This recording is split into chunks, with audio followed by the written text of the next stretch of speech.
Hello students, how are you. हाल चाल बढ़िया सब।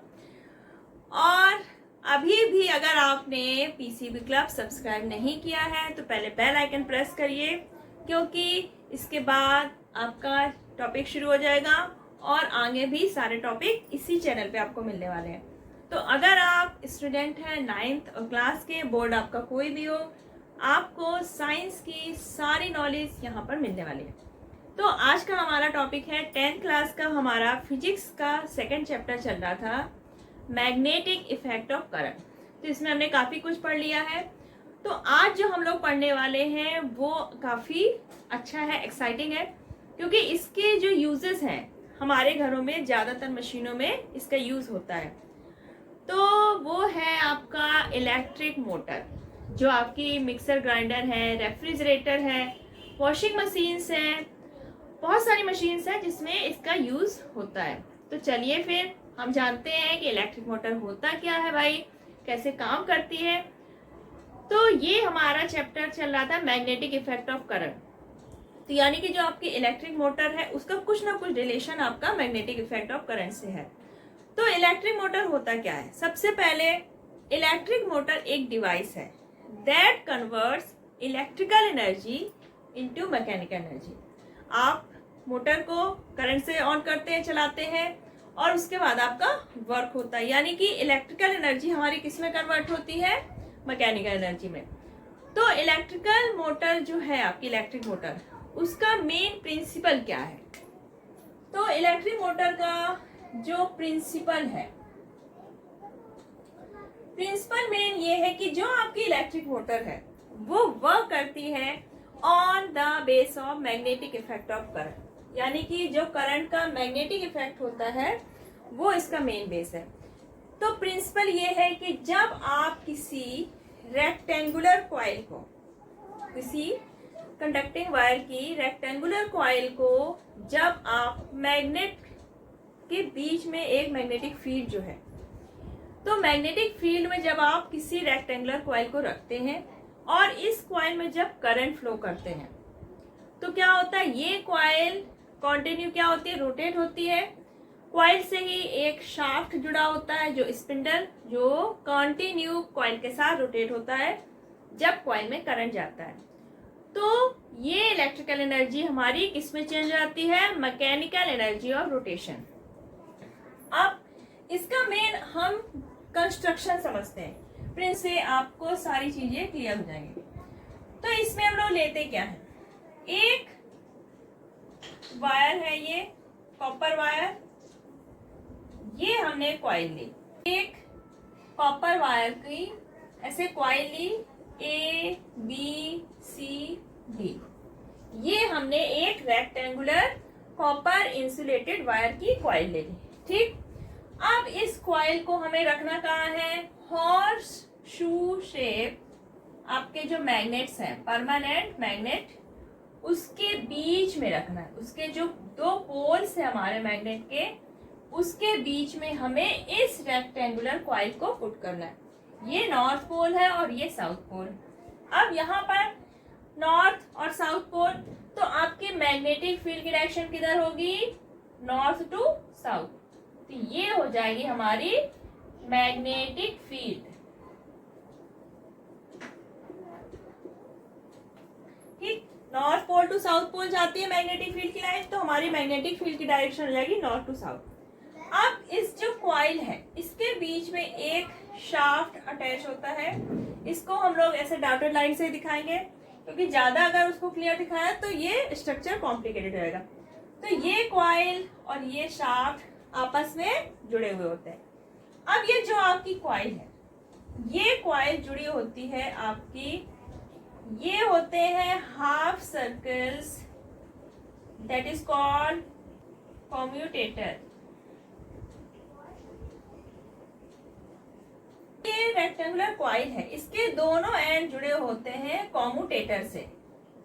कम्यूटेटर कॉपर की बनी हुई हाफ, ये स्प्लिट रिंग होती है, यानी कि हाफ रिंग आपकी ए बी साइड से जुड़ी है और half ring C D side से जुड़ी हुआ है। एक साइड ये है आपका रेक्टेंगुलर कॉइल का, एक ये, तो ये दोनों साइड किससे जुड़े हैं? कॉम्यूटेटर के जो दो एंड्स हैं, ये दोनों बीच में ब्रेक है, ठीक, ये टच नहीं करेंगे आपके। अब ये जो कॉम्यूटेटर्स है, ये हो गया आपका एक्स और ये हो गया वाई, ठीक है, दो एंड्स है। ये कॉम्यूटेटर का काम क्या है? इसका काम ये है कि ये जब कॉइल में करंट फ्लो करती है तो ये करंट की डायरेक्शन को रिवर्स करती है, यानी कि इसी कॉम्यूटेटर के हेल्प से आपकी करंट ए बी और सी डी में हर हाफ सर्किल में चेंज होगी, यानी कि करंट की डायरेक्शन चेंज करने का काम किसका है? कॉम्यूटेटर का। ये कॉपर के बने हुए दो हाफ रिंग्स हैं, that is called commutator. They reverse the direction in the rectangular coil in each half cycle. Every half cycle में ये करंट की डायरेक्शन क्या करेंगे? इन दोनों पोर्शन में चेंज करेंगे। अब ये जो हमारा कॉम्यूटेटर हो गया, तो ये जो आपका शाफ्ट जुड़ा है रेक्टेंगुलर कॉइल के बीच में क्या होती है? एक शाफ्ट होती है, तो उस शाफ्ट के ऊपर ये माउंटेड होते हैं, यानी इससे अटैच होते हैं, और आपके जो कॉइल्स है इसके एंड्स इससे जुड़े हुए हैं। अब हमें कनेक्ट करनी है बैटरी। अब हम बैटरी के वायर, अगर हम डायरेक्ट इस कॉम्यूटेटर के जो, अगर हमने ये वायर ऐसे जोड़ दिया बैटरी का, तो क्या हो गया? जब ये रोटेट होगी रेक्टेंगुलर कॉइल, जब इसमें करंट जाएगा तो रोटेट होगी, तो ये हमारे बैटरी के वायर्स क्या हो जाएंगे? रैप्ड हो जाएंगे, ट्विस्ट। बैटरी के वायर की ट्विस्टिंग रोकने के लिए हम क्या करेंगे? हमें करंट तो इसमें पहुंचाना है, तो हम यूज करते हैं ऐसे दो कार्बन की strips, that are called carbon brushes. This is P and this is Q। ये क्या है आपके? Carbon brushes. ये इससे केवल टच में होते हैं, यहाँ पे कोई फिक्सिंग नहीं होती।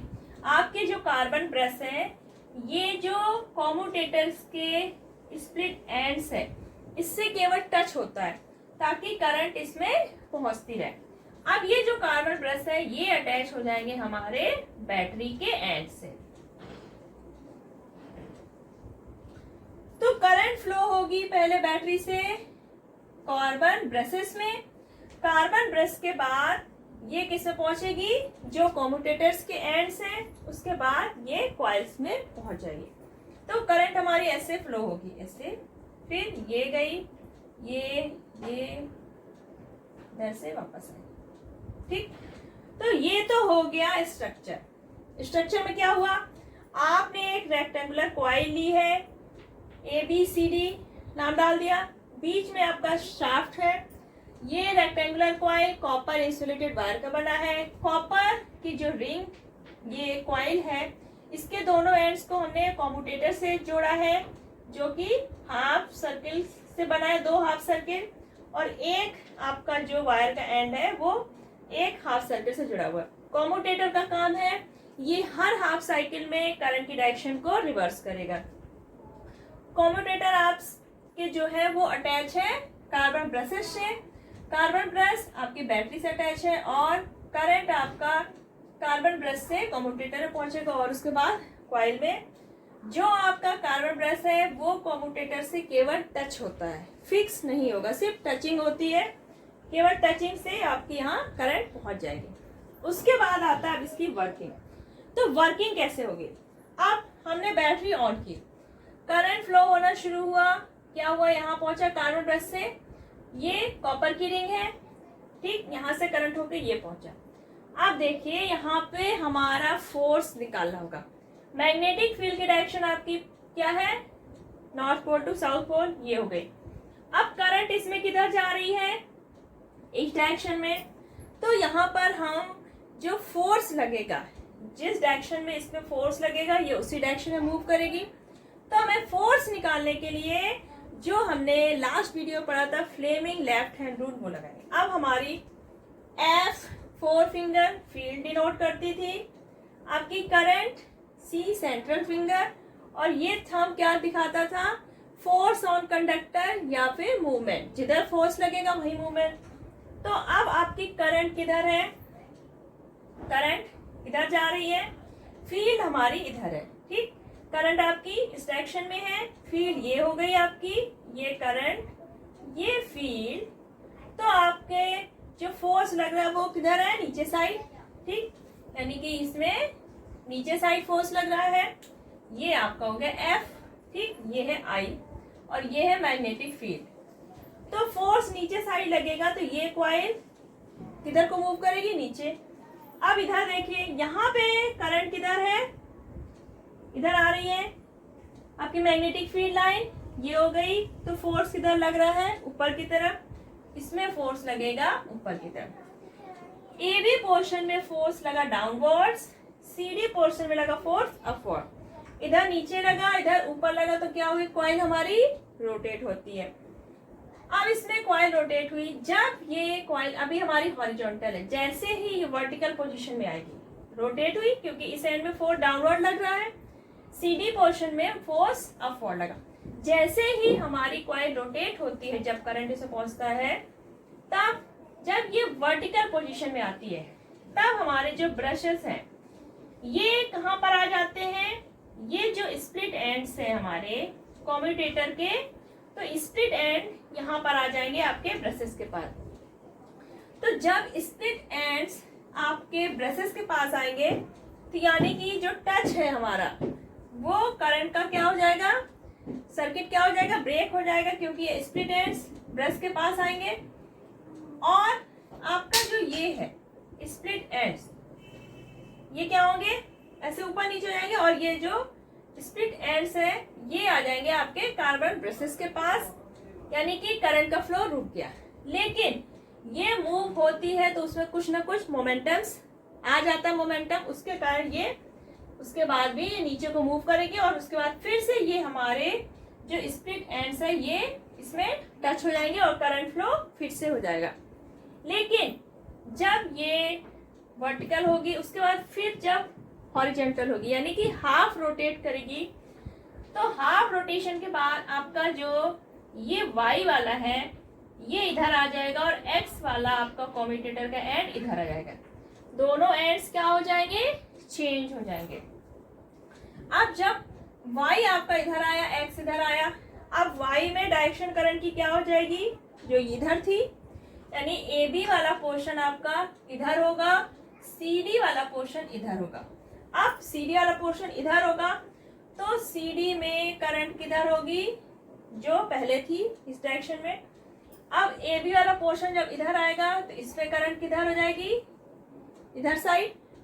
तो हर हाफ साइकिल में ये AB और CD में करंट की डायरेक्शन चेंज होगी, डायरेक्शन चेंज होगी तो फोर्स भी दोनों में चेंज होता रहेगा, और इस तरह हमारी कॉइल क्या करती रहेगी, कंटिन्यू एंटी क्लॉकवाइज डायरेक्शन में रोटेट करती रहेगी। जब हमारी कॉइल रोटेट होगी, तो शाफ्ट जो इसी से जुड़ा हुआ है कॉइल से, तो वो भी क्या करेगा, कंटिन्यू रोटेट करेगा एंटी क्लॉकवाइज, और हमारी इलेक्ट्रिकल एनर्जी मैकेनिकल एनर्जी में चेंज होगी।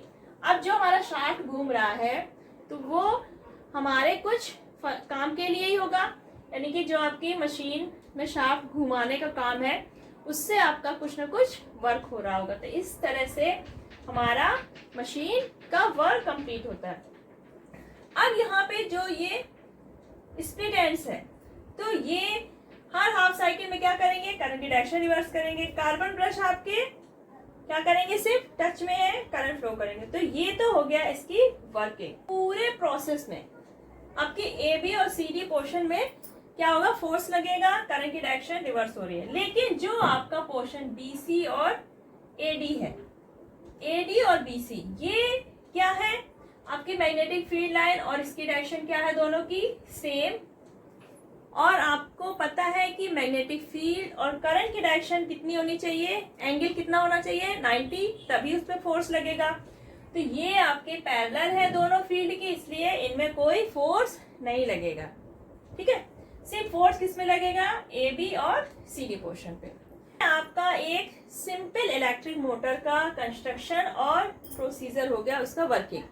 जो आपकी कॉमर्शियल मोटर्स होती है, तो उसमें क्या किया जाता है, जो आपका शाफ्ट होता है, तो ये शाफ्ट नॉर्मल मेटल की जगह किसका होता है, सॉफ्ट आयरन का।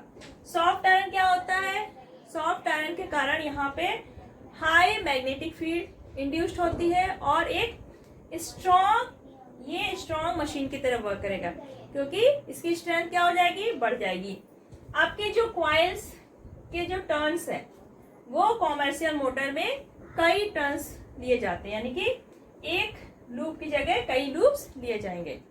और जो सॉफ्ट आयरन और ये जो कॉइल है तो इसका जो कॉम्बिनेशन है that is called armature, that is called armature.